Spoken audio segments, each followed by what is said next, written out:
Ô Falcão, como é que vai, Falcão? Esse rei de Roma, você tá bom? Como vai, meu amigo? Tudo bem, Milton? Ô Falcão, o tempo passa e você continua na crista da onda. Como o povo brasileiro e o povo italiano gostam de você, hein? Pois sabe, às vezes a gente vai lendo algumas coisas, né, Milton? É sempre um prazer falar contigo, né? Evidentemente, pela tua história.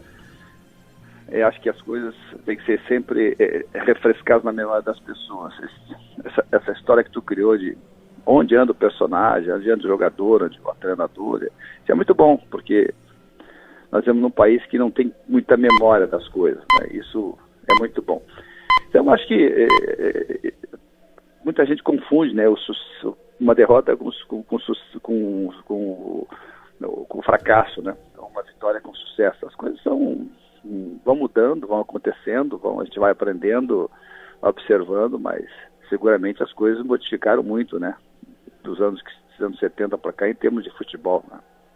Sem dúvida. O Paulo Roberto Falcão, no meu Que Fim Levou, no portal terceirotempo.com.br, na tua página, tem uma foto, a chamada linguiça comendo cachorro. Você me entrevistando numa festa do Internacional. Quer dizer, você me entrevistando foi a glória da glória, viu? Tem essa foto, foi na entrada lá daquele recinto lá de Porto Alegre, aquele recinto cultural lá, em que fizemos a festa do Internacional. Quero agradecer você no auge me entrevistando, foi uma honra.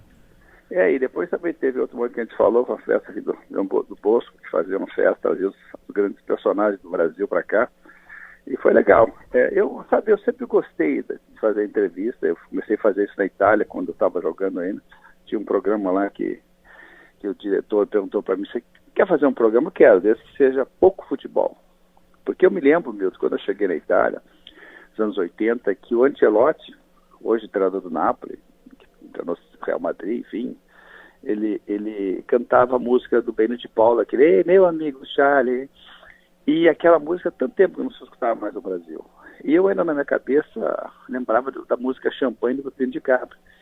E quando ele cantava aquela música do vestiário e tal, eu digo que tá aí, vou fazer um programa de música brasileira. Então se falava 10, 20% de futebol e valorizava muito a música brasileira lá. Roberto Carlos, Chico Buarque eram conhecidos.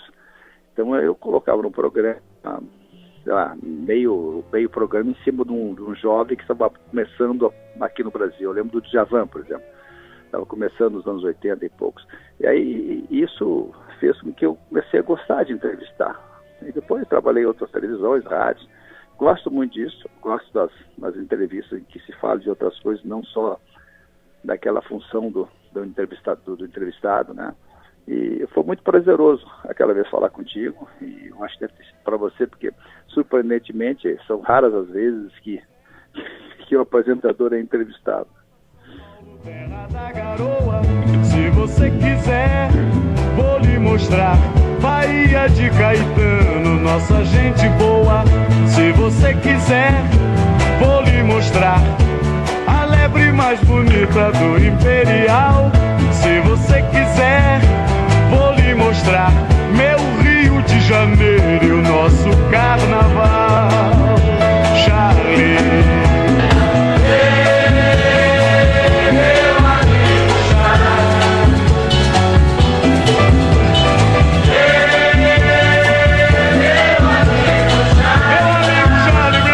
Operador bom é assim, Ricardo Moreira Garcia. Ele foi lá e buscou a música que te emocionava em Roma, a Cidade Eterna, né? Você voltou a apresentar o programa lá. E você imagina, né, essa música, essa frase que o Benito disse, se você quiser, isso vale até hoje, né? Porque hoje você não consegue impor nada, né? Antigamente você conseguia através de argumentação. Hoje até argumento fica difícil, porque tem sempre um contra-argumento, tem sempre a polêmica, tem sempre... Eu acho que nós vivemos um momento muito complicado, né, no relacionamento. E eu estava lendo até um artigo esses dias, fala de carícias de plástico, né? Que é o bajulador, né? Que está sempre bajulando. Tudo que você faz ele acha maravilhoso. Então, o próprio personagem que está sendo bajulado, ele não precisa fazer mais do que ele já faz, porque tudo é maravilhoso que ele faz, os elogios, aí dizem que está certo e ele se sente Por isso faz com que o bajulado, no caso a pessoa mais conhecida e mais famosa, não melhore nunca, porque não precisa, né? E essa música do Benito é interessante. Benito de Paula, que teve até na TV Tupi um programa só dele e tal, tá meio sumidão e tal, porque sabe como é que é, né? O tempo passa, então senão o Pelé tava jogando até hoje, Paulo Roberto Falcão, o Rei de Roma, ali, estaria jogando ainda. Agora, o Rei de Roma, nesse evento que você citou, que eu apresentei lá em Porto Alegre, aí em Porto Alegre, eu entrei na maior gelada da minha vida, viu? Porque eu estava lá, um monte de jogador do passado, conheci o Claudio Miro, etc e tal, tava o Valdomiro, e tinha os jogadores, você, né, Batista, etc, e eu fui chamando jogador por jogador, o Tafarel com um filho loirinho pequenininho, e você com um filho loirinho pequenininho também lá no evento. E aí você foi o último a ser chamado. Eu falei, agora é o momento, o ápice da nossa festa. Tava todo mundo cultural, esportivo, político, etc. de Porto Alegre, tava naquele... Eu lembro bem dessa história. Bom, aí eu pego e falo aqui, vamos receber, como se estivesse anunciando o Pelé, né? Olha aqui, vamos chamar ao palco o genial, maravilhoso, o Rei de Roma, Paulo Roberto Falcão, único jogador brasileiro que tem sangue azul.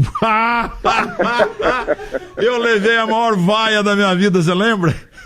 Você lembra? Era um dos grandes elogios que eu estava recebendo aí.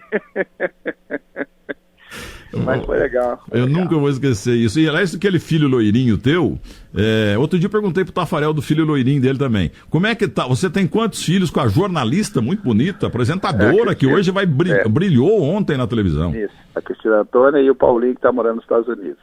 E aquela vez, sim, tava o filho do Tafarel. Aliás, o Tafarel eu encontrei aqui recentemente, fizemos um joguinho de tênis, né?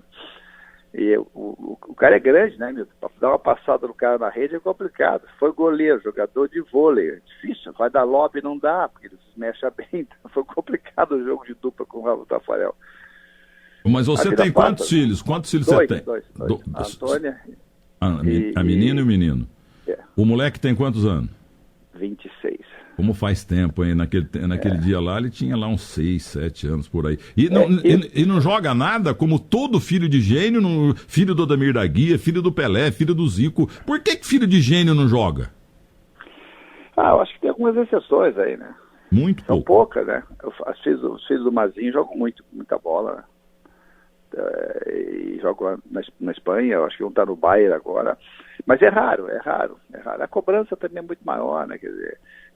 e as frases que se ouve, como eu ouvi, muita gente escuta aí, é tipo assim, passava por ele, eu já vi outros também, os pais passando com filhos, e a frase é a seguinte: se você jogar 10% do seu pai jogar, isso é um peso na cabeça. Isso é o que eu mais escutava também quando eu acompanhava o futebol de base, essas coisas aí. Aliás, a base no Brasil às vezes é mal trabalhada por causa disso, né? A maneira que eles colocam a pressão, o jeito de trabalhar com o garoto, como se isso fosse, se ele não for jogador de futebol, ele está perdido. O futebol é uma coisa interessante, importante, mas não é tudo, né? A vida até porque é muito curta, né?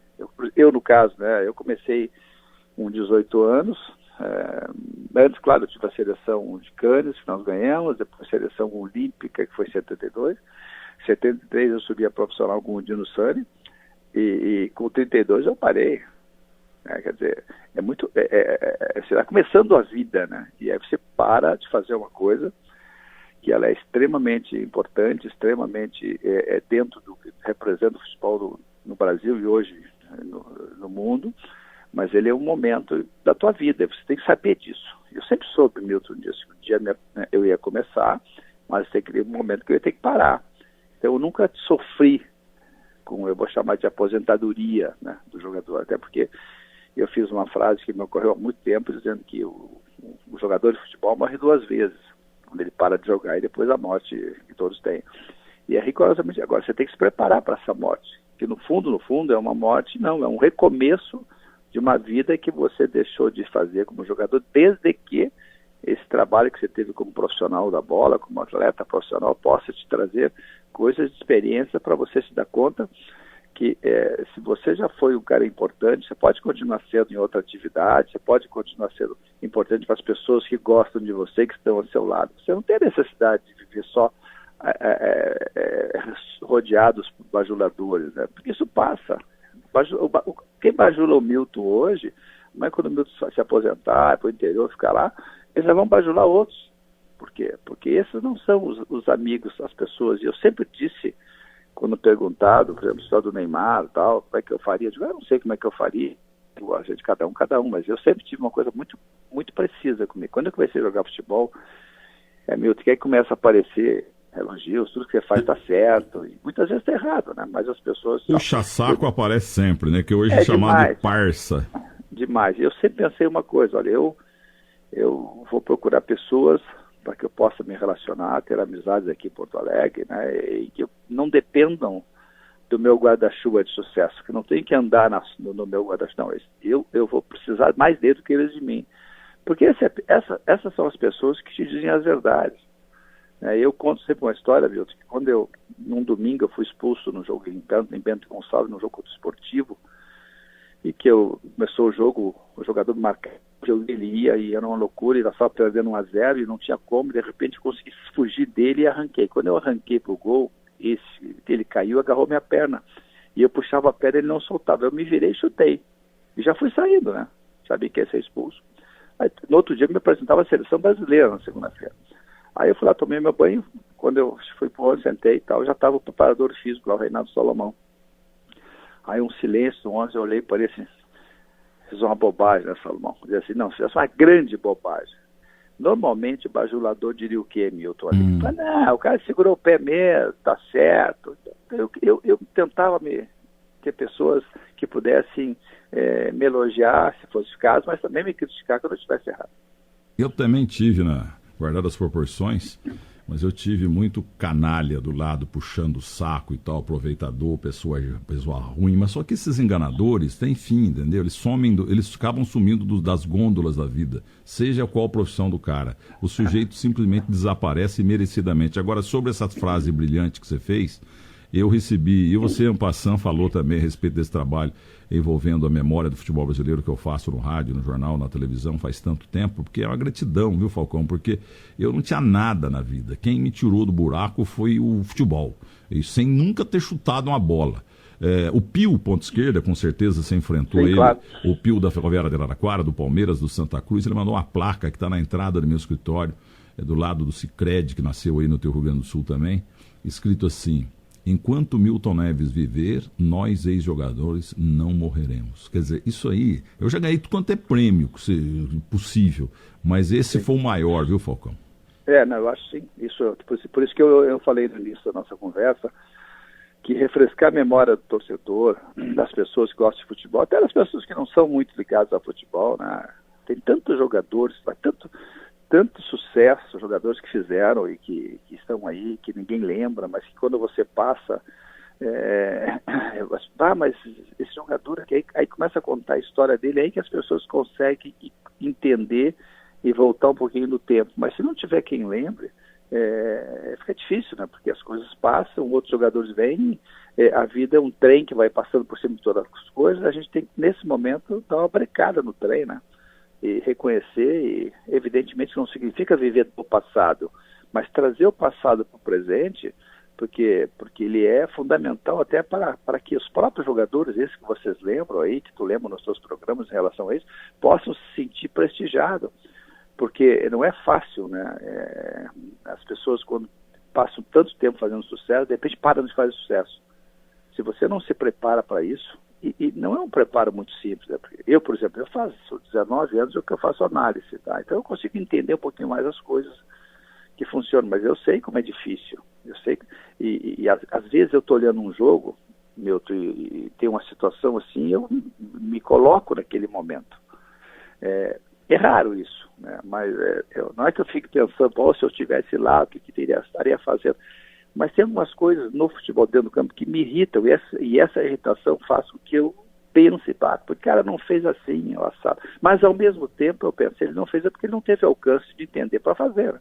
Ô Falcão, em relação à tua história fantástica, chover molhado, falar bem de você como jogador, mas o que mais me impressionou em você, lá no Sarriá em 82, acho que foi a revista Placar, que pegou uma foto espetacular daquele seu empate de canhota. E você jogava na Itália, né? E você ali mostrou que não tinha nada a ver com a Itália, quer dizer, no jogo, né? Você era um brasileiro em 1000%, um catarinense mais gaúcho do mundo. O único colorado que tem sangue azul. Essa definição eu estou pedindo autorização para usar. Por favor. E ali, porque você nasceu em Santa Catarina, mas é Xanxerê, né? Abelardo Luz. Abelardo Luz, então. Mas ali, você fez o gol de canhota, que não era o teu forte, né? Você é o pé direito, maravilhoso. E as veias do teu braço, aqui no pescoço, aquilo quase estourava, entendeu? Uma coisa absurda. Eu nunca vi um cara comemorar com tanta fé, com tanta garra, com tanto amor um gol como você. A foto, acho que é da revista Placar, no auge da Placar. Eu vou dizer uma coisa pra você, foi demais. As tuas veias eram todas brasileiras ali, 1000%. E a foto é do Scalco, né? O gaúcho aí, JB Scalco. Isso, que era do Placar. E ele foi muito feliz, né? E eu corri e ele pegou a imagem que sintetizava um último homem de alegria. Aliás, o Cobra, essa figura fantástica, que faz esses desenhos, essas pinturas em tudo que é lugar, ele fez isso em São Paulo, na esquina da Hélio Pellegrini com... não vou lembrar da outra aqui rua. Perto de Congonhas. Isso, ele fez um painel lindo, enorme, com essa imagem desse gol, e ele disse que foi o último momento de alegria da seleção de 82. Mas o gol ali significava, imagina, 0-0 a gente estava classificado, porque o empate classificava a gente. Aí a Itália faz 1-0. Aí a gente consegue empatar 1-1. A Itália faz 2-1. Quando eu faço 2-2, era tipo assim, né? Deu, né? Vão terminar por aqui, 2-2 e tal. Então aquele grito, aquela vibração tinha tudo a ver com com todo o envolvimento do jogo, mas fundamentalmente que para mim seria o gol da classificação. Então eu estaria ali vibrando com o gol, mas também vibrando com a classificação para a semifinal. Mas aí não deu, a Itália acabou fazendo o terceiro gol, mas a vibração ela é marcante, né? Ela é uma foto que é muito lembrada porque ela foi muito forte, né? Sem dúvida. E em relação, você falou aí, 32 anos, eu devia saber, mas não sabia que você parou tão cedo.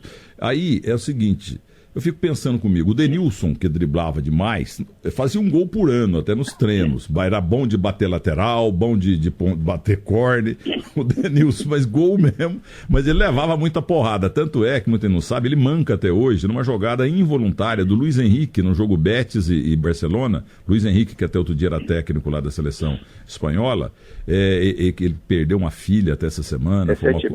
Então. E o Luiz Henrique, sem querer, entrou no Denilson e arrebentou com o joelho dele, entendeu? E foi sem querer. O Denilson sempre fala que o cara não era maldoso.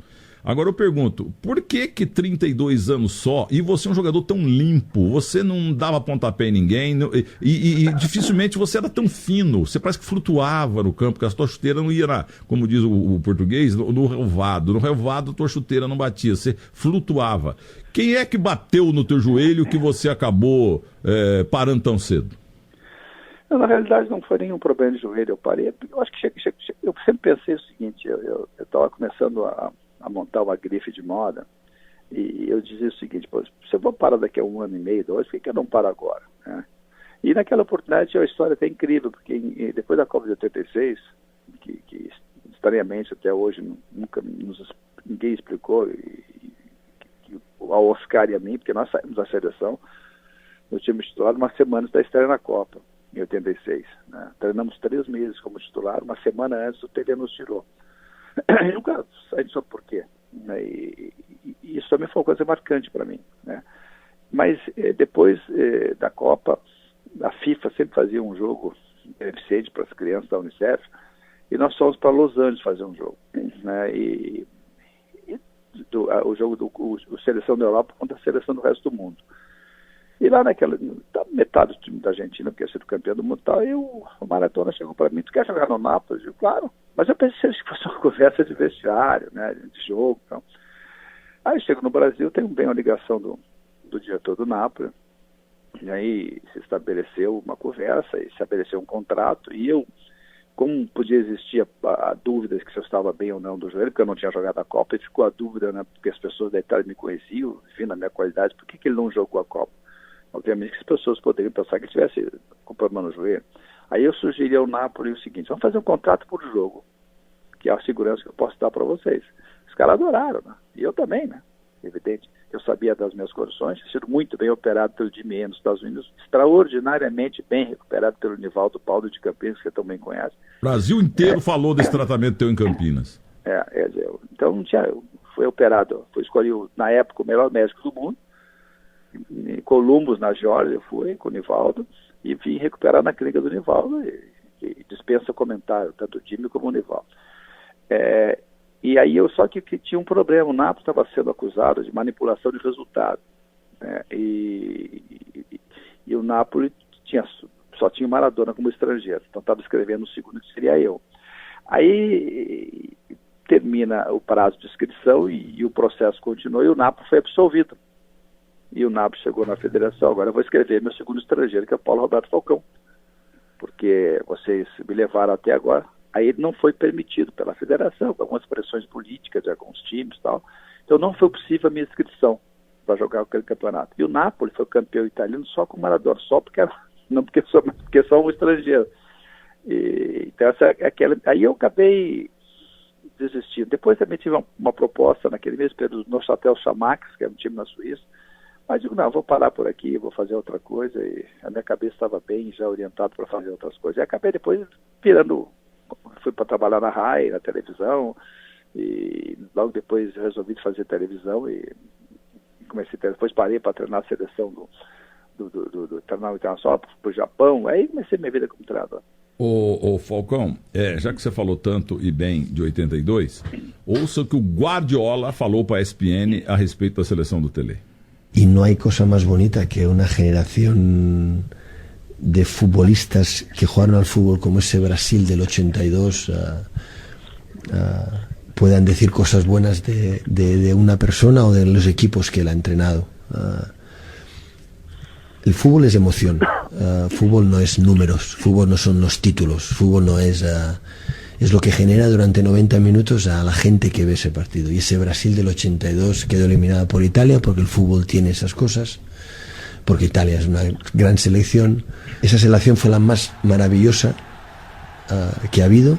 Un libro es bueno, una película es buena, un equipo es bueno cuando pasan 20, 30, 40 años y aún hablan de él, ese equipo.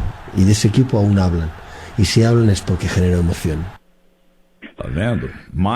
Menos a Itália, mais o Brasil, e a Itália que ganhou a Copa. Milton, essa história é interessante. Eu estava sendo entrevistado pela ESPN para esse 35 anos, se não me engano, do jogo com a Itália, e eu vi essa declaração e pedi essa declaração. Eu tenho a gravação disso. E na minha mão aqui eu tenho um livro que eu estou lendo, que é dele, do Pepe Guardiola, A Evolução, que é a continuação do outro livro que ele, Guardiola Confidencial. É assim, tem um amigo meu que mexe no futebol e me dizia já há alguns meses atrás: tu tem que ler o livro do Guardiola, que era o primeiro. Digo, por quê? Tu vai ver, tal. Não, tem coisa que tu se identifica. E eu fui ler o primeiro. E agora esse aqui é o segundo. Isso que ele fala de motivação, de motivar as pessoas, de causar emoções, isso para mim é rigorosamente a razão principal de um treinador, independente de futebol, de vôlei, de basquete.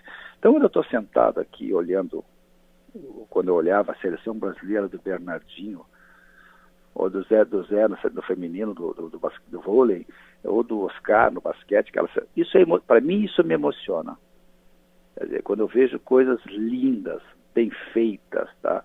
É como ele diz, jogar só pelo resultado não é legal. As pessoas querem um pouco mais hoje, as pessoas querem alguma coisa que emociona. Então, isso que ele diz, que ganhar 14, 15 dias, isso é uma tonteria, né, como ele usa, que isso é uma bobagem. Importante é o que você provoca nas pessoas. Isso, para mim, é rigorosamente meu modo de pensar. Você tem que construir um time, evidentemente, como treinador, que ganhe, mas que permaneça ao longo da história, que seja lembrado, ganhou porque jogou bem. Isso não vem um dado estatístico, e não fica. Então, eu admiro muito o Guardiola não só por as frases, mas pelo trabalho dele. Ele faz um time jogar. Eu gosto de time que joga, eu gosto de time que seja dominante. Pode não ganhar, mas tem que dominar. Agora, se jogar bem, se tiver performance, no andamento da carruagem, esse time vai ser um time vencedor. Meu caro Falcão, vamos fazer um teste agora aqui, voltar de novo ao Sarriá 82, quero ver se as suas veias vão suportar de novo, vamos ouvir. 2 para a Itália, 1 para o Brasil, tempo final e o tempo vai passando e a torcida brasileira vai sofrendo, aguenta coração, vai embora Júnior, carrega o Brasil, Júnior a esperança brasileira, rolou abrindo o jogo na frente da ponta direita para Falcão, Falcão arrumou, pela meia esquerda, tem gente preparando, vai, gol! Brasil!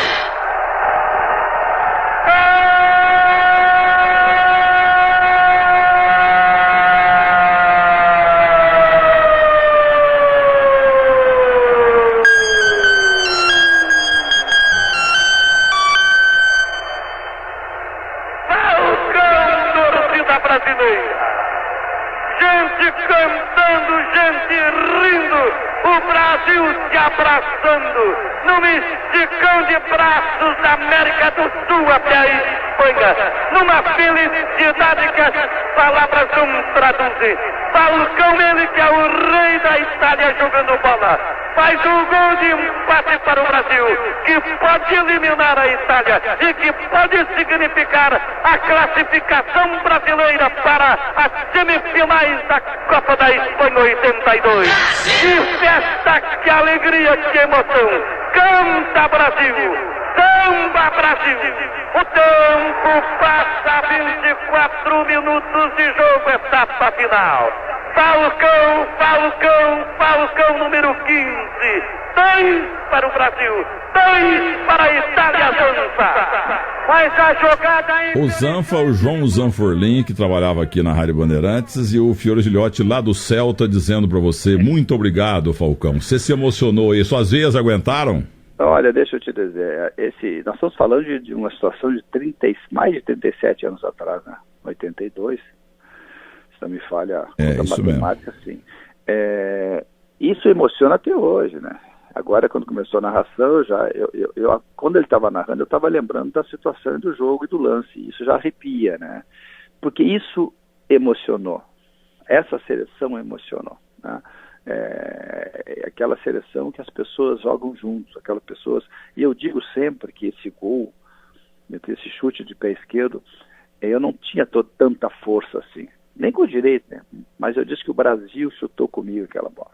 Porque era um negócio assim que, quando o Júnior pegou e veio para dentro e que ele tocou a bola para mim, que eu dominei, que o Cerezo que também ajudou demais naquele gol, porque ele passou pela direita, quando ele passa, que era a nossa força daquela seleção, sempre alguém passando para dar opção para quem tinha a bola, aí eu ia jogar a bola para o Cerezo, que nós treinávamos isso, passou, recebe.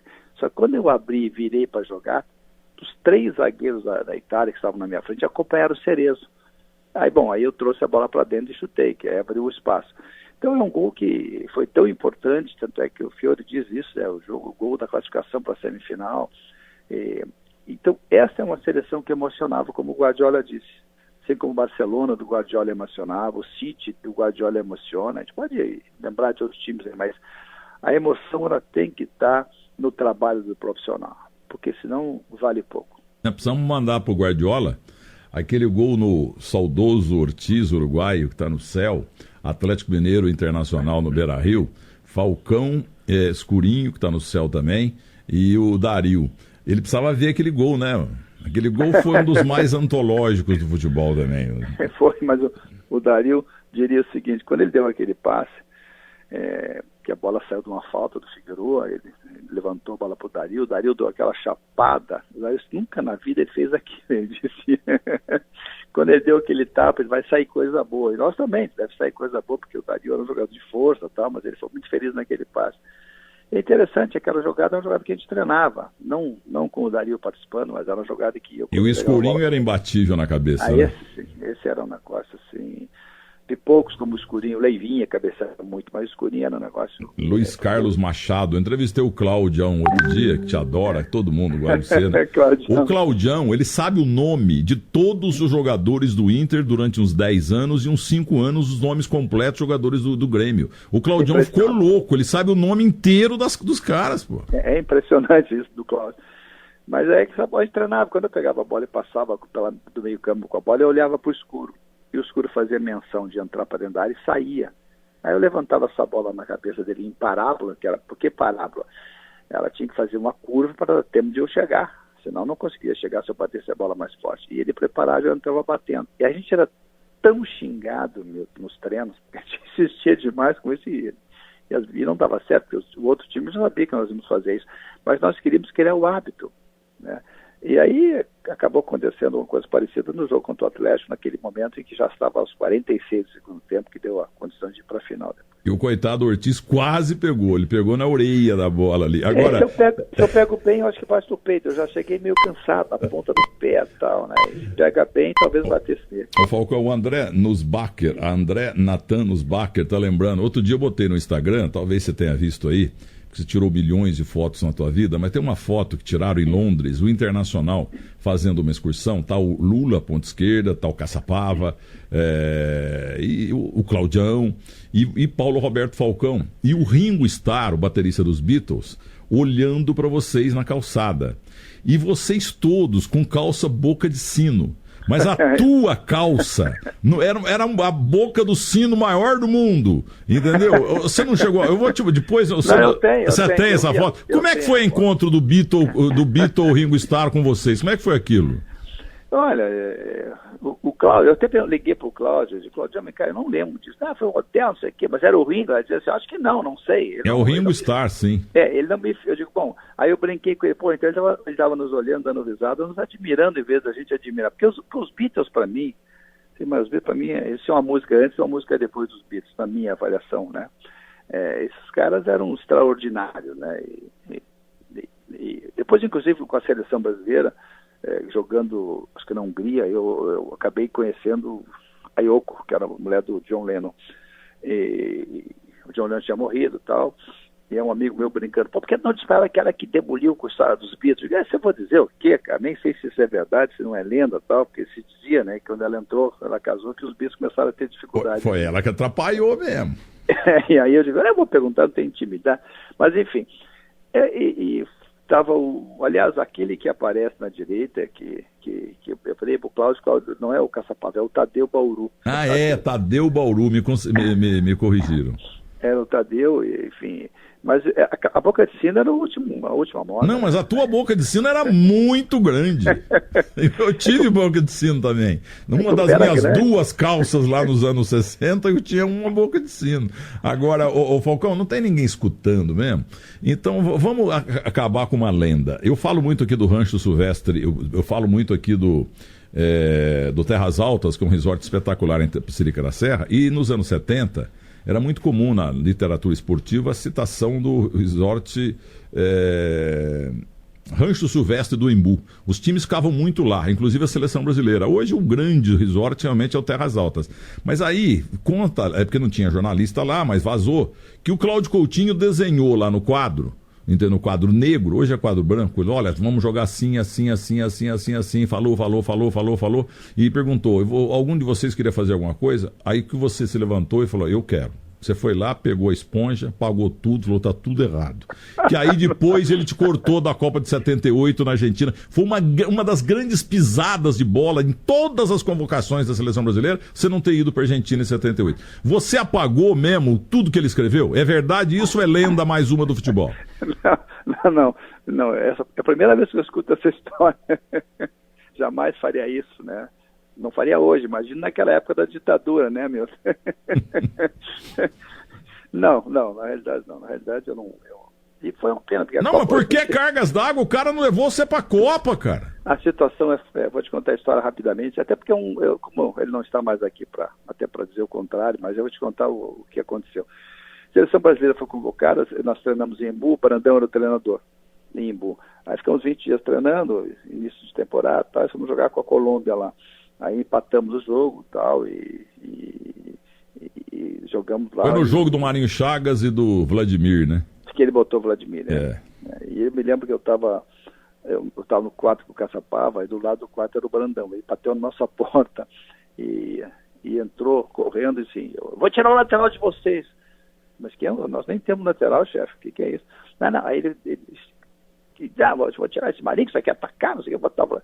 Aí o Caçapava olhou para ele, olhou para mim, eu digo, Caçapava, fica quieto, ele que resolve. Nós não falamos nada, mas ele passou, acho que ele precisava de alguma frase, não dissemos nada. Mas aí, quando ele tirou o Marinho e botou o Vladimir, tá? Empatamos na Colômbia e voltamos, tá? E na volta, nós fomos dispensados, chegamos segunda-feira de carnaval, fomos dispensados e o Brandão saiu, tiraram o Brandão e entrou o Coutinho no fim de semana seguinte.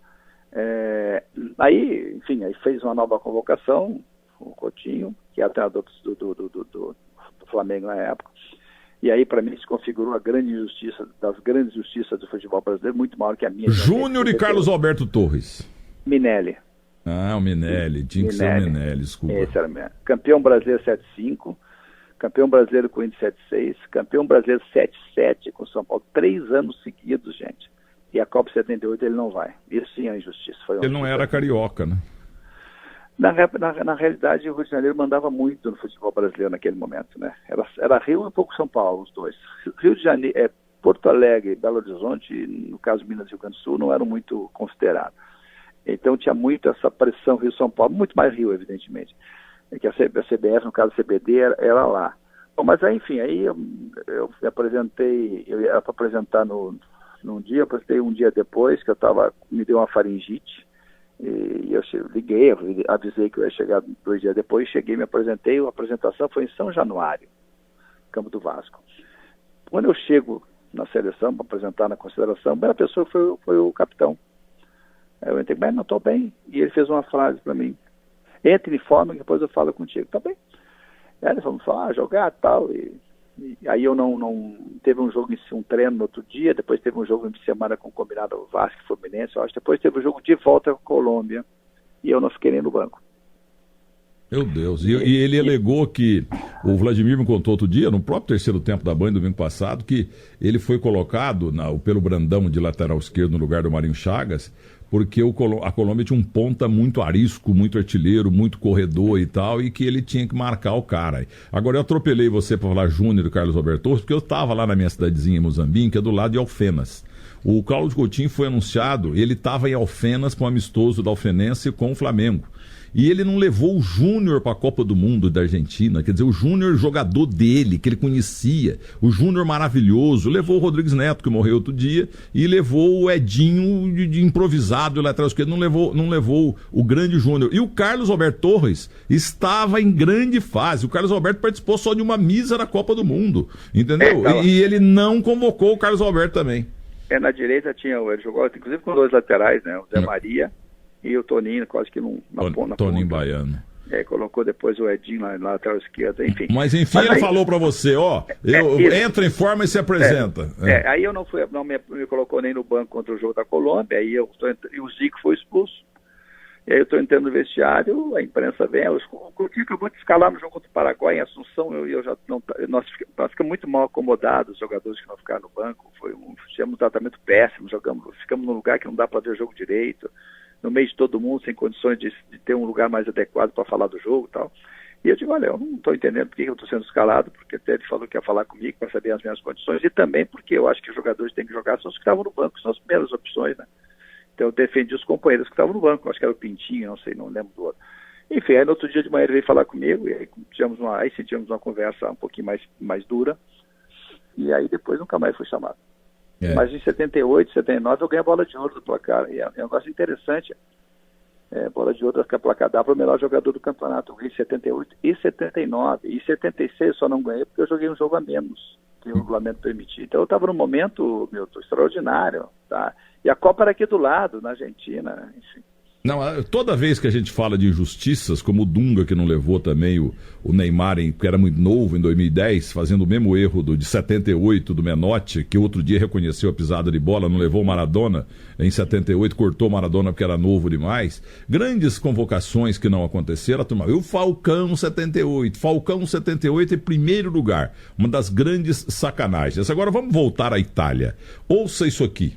Até hoje à noite eu vou tomar um champanhe em tua homenagem, exatamente lá no nosso, lá na Renato Paes de Barros, no Barbacoa, ó. Falcao, rete di Falcao a 1 minuto e mezzo dalla fine. Encontrou-se Rosemiro com a bola, passou muito curto.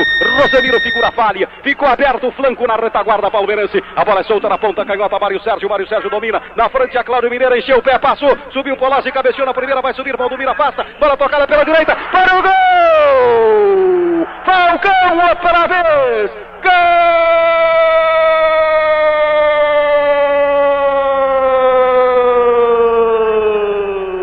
É do Inter! Outra vez se confunde a retaguarda do Palmeiras.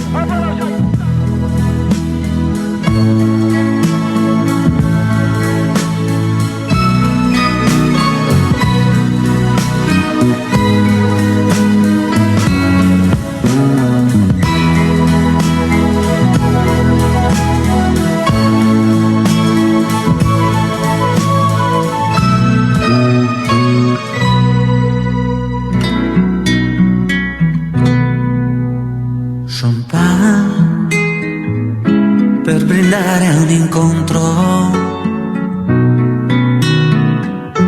con te che già eri di un altro.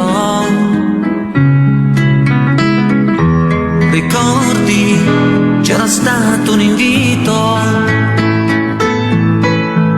Italiano, catarinense, gaúcho, Falcão do mundo. Por que a música Champanhe, eventualmente que alguém começou a ouvir o programa agora, por que essa música marcou tanto em sua alma? Na realidade, Milton, eu nem sei. Por quê? Porque quando eu vi essa música, me parece que era um tipo assim, o Ancelotti escutando lá o Charlie Brown do Benito. Porque eu não conhecia as palavras. A melodia me agradava. Tem uma outra música aqui também, além dessa, que era aqui do Fausto Leali, tá, que foi tema de uma novela, Beto Rockefeller na TV Globo, que a música é marcante. Também não entendia o que dizia, né? Eu não conhecia o italiano e tal.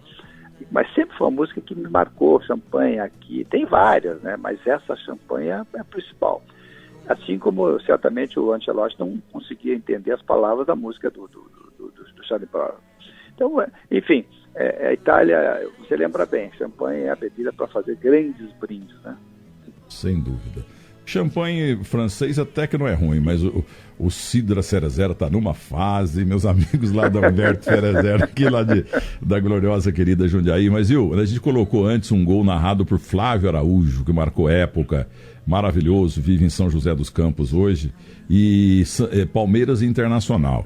Palmeiras Internacional, nós tivemos grandes jogos, tanto é que num deles, o Jornal da Tarde, que era muito forte em São Paulo, infelizmente mora no céu, ele estampou um dia na primeira página: quem joga mais, Falcão ou Mococa? E aquilo entrou para a história da literatura esportiva brasileira, da mesma forma que um colega teu aí do Rio de Janeiro, aí de Porto Alegre, publicou uma vez: o futuro dirá, quem é melhor, Messi ou Tyson? E depois o Jornal da Tarde no outro dia falou: Falcão. Você fez um gol que quase o beck do Palmeiras que chegou na tua canela ali, mais um pouquinho e você ia ficar manquitolando a vida inteira. Mas o gol foi espetacular. Pois era o gol, acho que dos 3-2, né? O jogo foi muito duro. O time do Tele era muito bem treinado. O Palmeiras tinha ganho de 4-0, 4-1 do Flamengo no jogo anterior, no Rio de Janeiro. 4-1. E o time era o Gilmar, o Rosemiro, o Fuscão, o Polócio, o Pedrinho, o Pires, Mococa, Jorginho, Mendonça, o centroavante acho que era o César e o Paroninho. Era um time que vinha redondinho, né? Então começou 1-0, 1-1, 2-1, 2-1. É que ele foi o terceiro, que na realidade e quando levantaram a bola para dentro da área, que alguém cabeceou, ela sobrou e eu fui bater e o Mococa chegou para botar o pé. E eu bati e tirei o pé, porque se eu bato, e deixo, talvez tivesse quebrado a perna, mas eu bati e antes de dar o contato eu tirei. Tanto é que eu fui ver o gol, Milton, eu não vi o gol de frente, eu voltei e vi o gol quase que de costa, os 3-2. Mas foi um jogo fantástico, o Palmeiras podia ter ganho, foi um jogo aberto, o time jogava no 4-3-3, às vezes um 4-4-2, quando o Mário Sérgio vinha buscar, outro fenômeno também, o Mário. Grande jogo e um resultado. Depois aí teve um jogo de volta em Porto Alegre, que foi 1-1, que classificou o Internacional para a final. Antes de falar do Mococa, uma coisa para você, eu queria lembrar que a revista Placar, né, no auge dela, e quem inventou a bola de prata foi Michel Lohans, que hoje está no céu, uma figura célebre do jornalismo esportivo brasileiro. Trabalhei com ele na Record há muito tempo e é um cara maravilhoso. Sobre o Mococa, talvez você não saiba, ele lá na região dele, Mococa, interior de São Paulo, ele estava, não sei porquê, andando lá do lado de uma rodovia, foi atravessar e foi atropelado e morreu. Da mesma forma que o Caçapava está no céu também, Mococa morreu. E antes, repito, ouvimos o Flávio Araújo aqui. E eu queria agora que você mandasse um abraço para o povo de São Paulo, como o Brasil inteiro adora você, viu? Você é um cara... Eu achava que o Gilmar dos Santos Neves ia ser o melhor comentarista do Brasil. Ele entrou na Bandeirantes, mas aí na época não podia. Quem inventou realmente esse negócio de ex-jogador passar a comentar foi Luciano do Vale. Hoje está todo mundo aí trabalhando, entendeu? E o Gilmar, no entanto, era tão correto, um cara como você, que ele falou assim, tá em como a CESP, a Associação dos Correntes Esportivos, tá reclamando que eu não sou jornalista, que eu não posso, então eu não quero incomodar ninguém, eu vou parar. E o Carlos Alberto Torres, para mim, seria o melhor técnico de todos os tempos também. Ele ganhou até aquele título brasileiro pelo Flamengo contra o Santos e tal, e que eu achava, e você passou pela seleção brasileira, ao lado dos maiores jornalistas do mundo, Vital Batalha, do próprio Jornal da Tarde. E você é comentarista excelente, técnico excelente. Agora, o Internacional, toda vez que bota você lá, eles querem que o Falcão jogue de novo. Não tem jeito, né, Falcão? É igual o Pelé. Eles querem que lá no Santos, no meu Santos, temos que arrumar um novo Pelé. O dia que desistiram disso, aí o Santos cresceu e foi campeão brasileiro em 2002 com o Leão. O pior é que me coloco para jogar e querem que eu renda em 20 dias, né? Tem que dar uns 6 meses, pelo menos. Foi prematuro. A última vez foi ridículo. Uma vergonha. Paulo Roberto Falcão, eu tenho mais um gol agora, narração de um compatriota teu aí do Rio Grande do Sul. Vamos ouvir. Vamos lá. 45 minutos e 40, bola para Dario para Escurinho, ajeitou para Falcão, de cabeça para Escurinho, para Falcão, entrou, apontou, disparou, Colorado! Gol!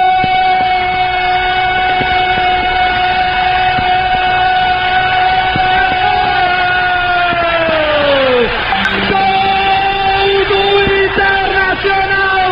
Falcão! É gol!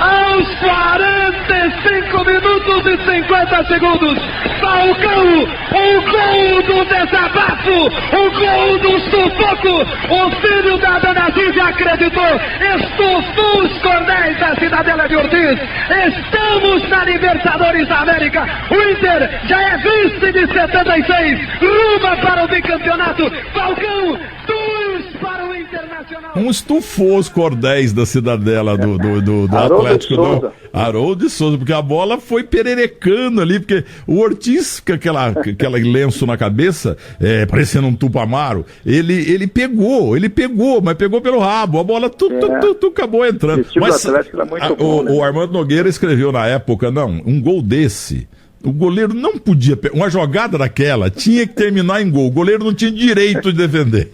Ele que não se meta a fazer essa defesa.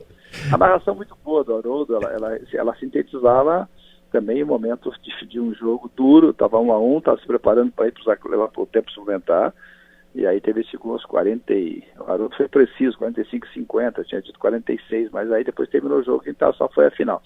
Mas foi um jogo duro, Cerezo do outro lado, Éder, um time do Atlético era um time encardido também. Sabe? Muito bem, agora aqui, uma última coisa eu prometo, você é maravilhoso, muito humilde, nós estamos quase 1 hora conversando, sem reclame. No mundo do futebol, a coisa mais comum é falar bem do Romário lá no exterior, do Ronaldo Gaúcho, do Ronaldinho Gaúcho, do Ronaldo Fenômeno, lá atrás Evaristo de Macedo, Dino Sani maravilhoso no Milan e tal. Mas é o seguinte, a grande parada, outro dia eu estava conversando aqui com o grande Cláudio Zaidan, nosso comentarista, escuta, quem que é mais ídolo de uma cidade? O Alex Cabeção, lá em Istambul ou lá na Turquia, ou Paulo Roberto Falcão em Roma? A parada é dura, viu? Porque vocês dominaram dois países, principalmente duas cidades. Uma coisa impressionante, você em Roma e ele na Turquia, né? Eu agora eu acho tão legal isso, essa relação, né, que você deixa, porque você não joga mais, né? Eu não joguei lá em 85, faz tanto tempo, e quando eu viajo, quando eu vou para lá, tem um reconhecimento absurdo inclusive de gente com 18, 20 anos, 25 e tal, que me viram jogar, porque é um fato, né? É você encontrar um jogador que você viu jogar e viu no estádio, viveu aqueles momentos de glória tal, com esse profissional, através de você lá em cima na arquibancada, na social tal. Outro fato é o garoto, tem 20 anos, 25, que nunca viveu isso e ter também essa admiração, essa idolatria como se tivesse visto. Isso para mim é impressionante, né? Porque aí ele está assim nessa situação de idolatrando alguém que não viu jogar, porque vem do tio, do pai, do avô, que normalmente deveria ser menos forte, porque não viu jogar, não viveu, não tal. Isso me impressiona quando eu vou e viajo para esses lugares na Itália, que tem essa gurizada que idolatra de uma maneira de alguém que eles não viram jogar. Isso é o que fica, sabe? O gol marcado, o título, claro que é importante, mas o importante é esse reconhecimento eterno, né? Você não precisa matar um leão por dia lá. Se você matar um leão, e usando aquela frase antiga que todo mundo fala, matar um leão por dia e tal, você tem a tua história. E claro que depende muito do que você faz, do comportamento, da maneira que você trata as pessoas, da maneira que você entra na cidade, da maneira que você reconhece e se doa ao time que te levou, entenda. Eu sempre entendi, Milton, uma das coisas que eu sempre tive na minha vida, entender o papel do torcedor. Entender o que o torcedor quer. E esses caras vocês têm que respeitar. Eu digo isso quando eu estou treinando meus jogadores. Respeitem o sentimento do torcedor, tá?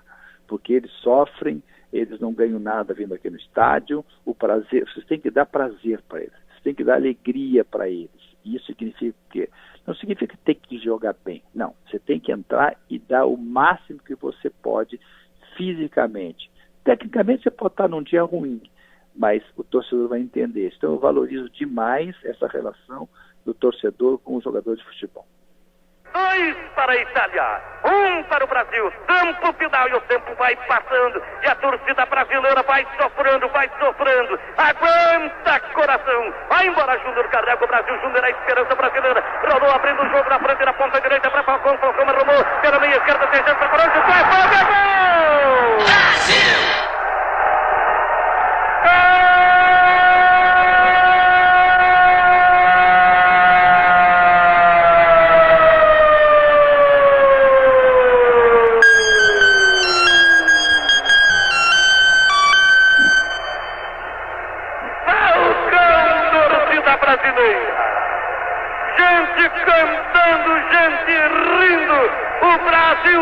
Brasil!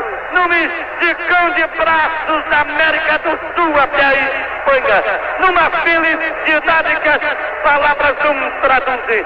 Falcão, ele que é o rei da Itália jogando bola, faz um gol de empate para o Brasil, que pode eliminar a Itália e que pode significar a classificação brasileira para as semifinais da Copa da Espanha 82. Que festa, que alegria, que emoção! Canta Brasil! Samba Brasil! O tempo passa, 24 minutos de jogo, etapa final.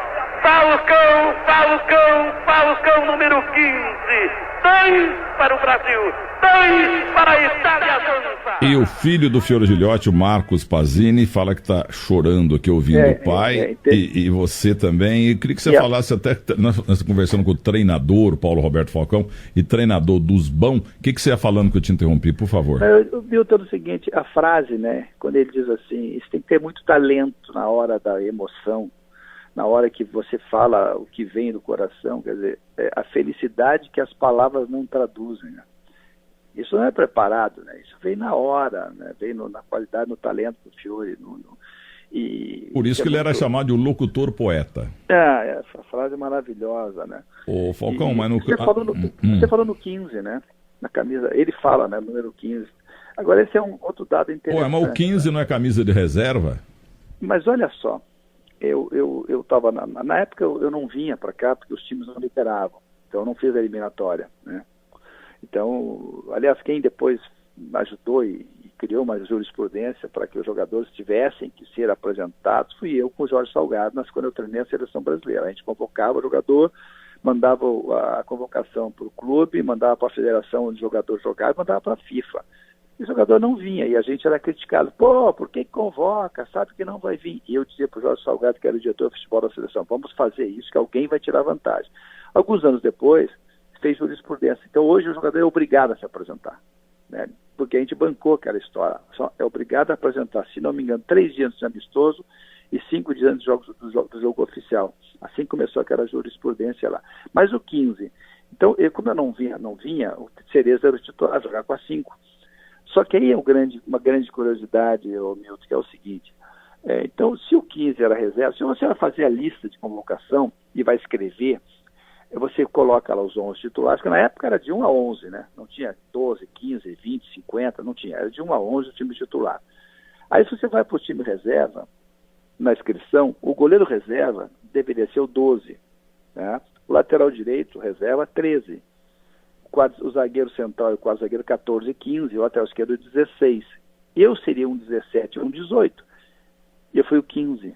E tem um gol contra a Nova Zelândia, que eu saio de trás, entro, e chego e tal, quando eu faço o gol, não aparece o número 1, a camisa está virada, só aparece o 5 atrás.